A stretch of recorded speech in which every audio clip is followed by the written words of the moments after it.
Hello दोस्तों, are के Gupta study में आपका स्वागत है। आइए आज पढ़ेंगे स्टैटिक जीके का एपिसोड नंबर 11।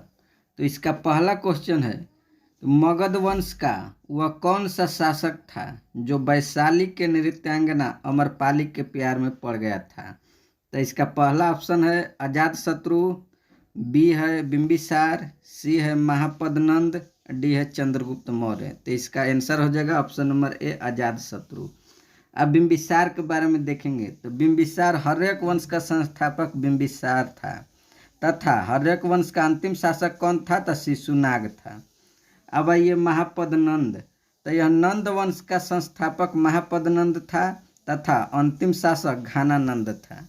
अब मौर्य चंद्रगुप्त मौर्य के बारे में देखेंगे तो यह मौर्य वंश का संस्थापक चंद्रगुप्त मौर्य था तथा मौर्य वंश का अंतिम शासक बृहद्रथ था। आइए अगला क्वेश्चन के बारे में देखेंगे। तो अगला क्वेश्चन है, इनमें से वह कौन सा देश है जो भारतीय उपमहाद्वीप में नहीं आता है।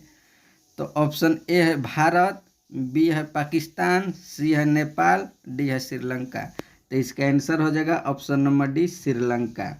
आप देखेंगे कि भारतीय उपमहाद्वीप में कितने देश आते हैं। तो भारतीय उपमहाद्वीप में 5 देश आते हैं। तो कौन कौन, तो भारत, पाकिस्तान, नेपाल, बांग्लादेश तथा भूटान, यह 5 देश आता है भारतीय उपमहाद्वीप में। अगर वीडियो पसंद लग रही होगी तो वीडियो को लाइक तथा सब्सक्राइब कीजिएगा दोस्तों। आइए अगला क्वेश्चन के बारे में देखते हैं। किस व्यक्ति को भारत का हीरा कहा जाता है। किस व्यक्ति को भारत का हीरा कहा जाता है। तो रविंद्रनाथ टैगोर, जगजीवन राम, गोपाल कृष्ण गोखले, जयप्रकाश नारायण। तो इसका आंसर हो जाएगा option number C, Gopal Krishna Gokhale को भारत का हीरा कहा जाता है। और किसने कहा था, तो बीजी तिलक ने गोपाल कृष्ण गोखले को भारत का हीरा कहा था। अब भाई रविंद्रनाथ टैगोर को क्या कहा जाता है, तो गुरुदेव, गुरुदेव रविंद्रनाथ टैगोर को कहा जाता है। और जगजीवन राम को क्या कहा जाता है, तो बापूजी, बापूजी जगजीवन राम को कहा जाता है। जयप्रकाश नारायण को क्या कहा जाता है, तो लोकनायक, लोकनायक किसे कहा जाता है, तो जयप्रकाश नारायण को कहा जाता है। आइए अगला क्वेश्चन के बारे में देखते हैं। अगला क्वेश्चन है, ओएनजीसी का मुख्यालय कहाँ है। ओएनजीसी का मुख्यालय कहाँ है, तो देहरादून, नई दिल्ली, मुंबई, बंगलुरु। तो इसका आंसर हो जाएगा ऑप्शन नंबर बी, नई दिल्ली। पहले इसका ओएनजीसी का मुख्यालय पहले देहरादून था, मगर अब बदल कर नई दिल्ली हो गया है ओएनजीसी का मुख्यालय। ओएनजीसी का स्थापना कब हुआ था, तो 1956 ईस्वी में ओएनजीसी का स्थापना हुआ था। अब ये मुंबई में किसका मुख्यालय, तो मुंबई में नाबार्ड की मुख्यालय है। नाबार्ड की मुख्यालय कहाँ है, तो मुंबई। इसका स्थापना कब हुआ था, तो 12 जुलाई 1982 ईस्वी को नाबार्ड की स्थापना हुआ था। अब बंगलुरु में देखेंगे कि इसका मुख्यालय, तो इसरो का मुख्यालय कहाँ है, तो बंगलुरु में। इसरो की स्थापना कब हुआ था, तो 15 अगस्त 1969 को इसरो का स्थापना हुआ था। आइए अगला क्वेश्चन के बारे में देखते हैं। अगला क्वेश्चन है, किस सदन का सदस्य, किस सदन का सदस्य उस सदन का सदस्य नहीं होता है। यानी किस सदन का सदस्य उस सदन का सदस्य नहीं होता है, तो लोकसभा का, राज्यसभा का, विधानसभा का, इनमें से कोई नहीं। तो इसका आंसर हो जाएगा ऑप्शन नंबर बी, राज्यसभा का। राज्यसभा का सदस्य कौन होता है, तो उपराष्ट्रपति होता है। राज्यसभा का सदस्य कौन होता है, तो उपराष्ट्रपति होता है। इस समय उपराष्ट्रपति कौन है, तो उपराष्ट्रपति जगदीप धनखड़ है उपराष्ट्रपति। आइए लोकसभा के देंगे, तो लोकसभा का अध्यक्ष, लोकसभा का अध्यक्ष ही होता है लोकसभा का अध्यक्ष। इस समय कौन लोकसभा के अध्यक्ष है, तो ओम बिड़ला है। ओम बिड़ला लोकसभा के अध्यक्ष इस समय है। अब विधानसभा के बारे में देखेंगे, तो विधानसभा का अध्यक्ष कौन होता है, तो विधानसभा एवं विधानसभा सचिवालय का पीठासीन या प्रमुख विधानसभा का अध्यक्ष होता है। आइए अगला क्वेश्चन के बारे में देखेंगे। अगला क्वेश्चन है, मानव का विकास इतिहास परंपराओं से संबंधित विषय क्या कहलाता है। मानव का विकास इतिहास परंपराओं से संबंधित विषय क्या कहलाता है, तो एंथ्रोपोलॉजी, डेंड्रोलॉजी, एक्टियोलॉजी, ओनेरियोलॉजी। तो इसका आंसर हो जाएगा ऑप्शन नंबर ए, एंथ्रोपोलॉजी हो जाएगा। अब आइए डेंड्रोलॉजी के बारे में देखेंगे। तो डेंड्रोलॉजी वृक्ष या झाड़ियों का अध्ययन डेंड्रोलॉजी कहलाता है। एक्टियोलॉजी किसका अध्ययन होता है? तो मछलियों का अध्ययन एक्टियोलॉजी होता है। ओनेरियोलॉजी किसका अध्ययन होता है? तो सपनों का अध्ययन ओनेरियोलॉजी कहलाता है। दोस्तों, अगर वीडियो पसंद लग रही होगी तो वीडियो को लाइक तथा सब्सक्राइब कीजिएगा। आइए अगला क्वेश्चन के बारे में देखते हैं।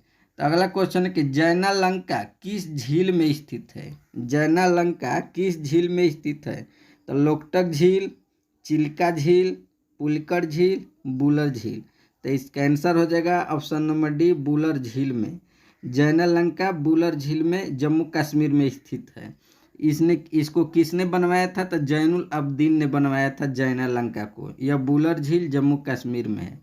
अब आइए लोकटक झील के बारे में देखते हैं।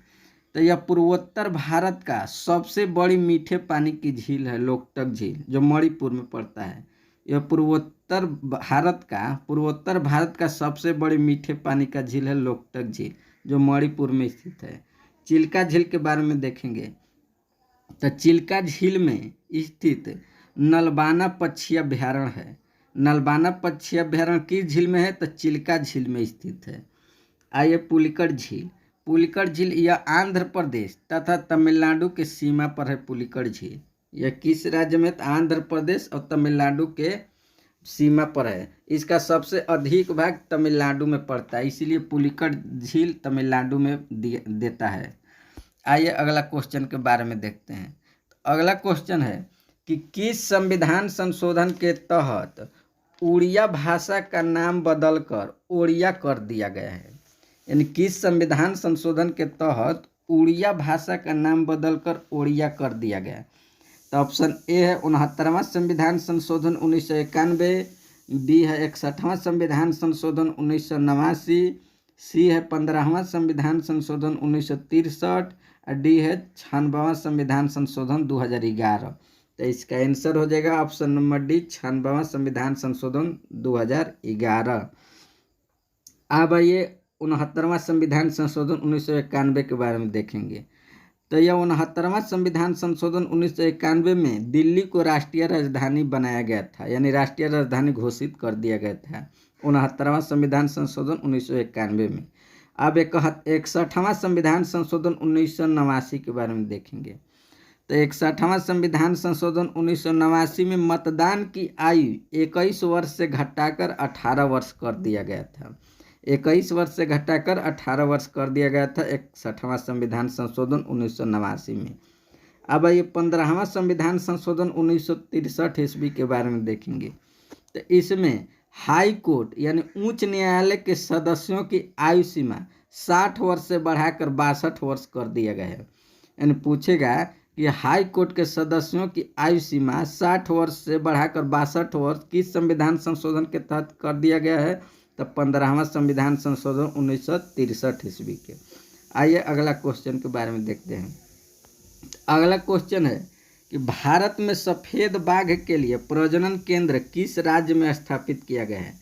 भारत में सफ़ेद बाघ के लिए प्रजनन केंद्र किस राज्य में स्थापित किया गया है? तो उड़ीसा में, असम में, गुजरात में, पश्चिम बंगाल। तो इसका आंसर हो जाएगा ऑप्शन नंबर ए, उड़ीसा में। अब ये असम में देखेंगे। तो असम में फेमस अभ्यारण्य है काजीरंगा नेशनल पार्क है। असम में कौन है फेमस? तो काजीरंगा। तो काजीरंगा किसके लिए प्रसिद्ध है? तो एक सिंह वाले गेंडा के लिए प्रसिद्ध है काजीरंगा। अब गुजरात में फेमस देखेंगे पार्क, तो गुजरात में गिर है, गिर नेशनल पार्क फेमस है। तो गिर किसके लिए प्रसिद्ध है? तो एशियाई शेर के लिए प्रसिद्ध है गिर, यह गुजरात में है। अब ये पश्चिम बंगाल में कौन सा फेमस है? तो सुंदरबन। सुंदरबन कहाँ है? तो पश्चिम बंगाल में। यह किसके लिए प्रसिद्ध है? तो यहाँ रॉयल बंगाल टाइगर पाए जाते हैं पश्चिम बंगाल सुंदरबन में। आइए अगला क्वेश्चन के बारे में देखते हैं। अगला क्वेश्चन है कि ढेबर झील किस नदी पर स्थित है? ढेबर झील किस नदी पर स्थित है? तो कावेरी नदी, गोमती नदी, नर्मदा नदी, इनमें से कोई नहीं। तो इसका आंसर हो जाएगा ऑप्शन नंबर बी, गोमती नदी पर। ढेबर झील किस नदी पर स्थित है? तो गोमती नदी। अब गोमती नदी है कहाँ? तो यह राजस्थान में गोमती नदी पड़ती है। अब आइए कावेरी नदी के बारे में देखते हैं। तो कावेरी नदी तथा कृष्णा नदी के डेल्टा के बीच में कोलेरू झील पड़ता है। कोलेरू झील किसके बीच है? तो कृष्णा तथा कावेरी नदी के डेल्टा के बीच में कोलेरू झील पड़ता है।